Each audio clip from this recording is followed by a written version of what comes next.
Hello guys, today we are happy to bring you the latest product for the Mercedes Benz C Class. Original car is the mechanic cluster. Now we have upgraded to the LCD digital cluster, and the original car screen is very small and without any touch screen function.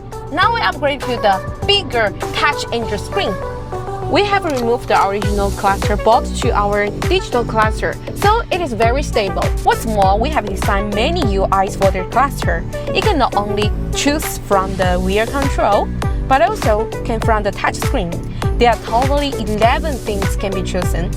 It can support dual system. Let's back to the original car system, and the control knob can also be retained. Let's back to the Android system, wireless CarPlay, app.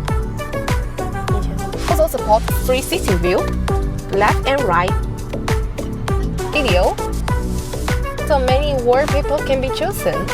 Split screen function.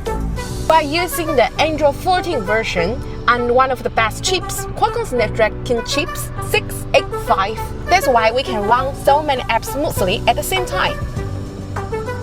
Besides, we also have Linux system. Its appearance and the cluster function totally same as the Android system, but Linux system has limited function.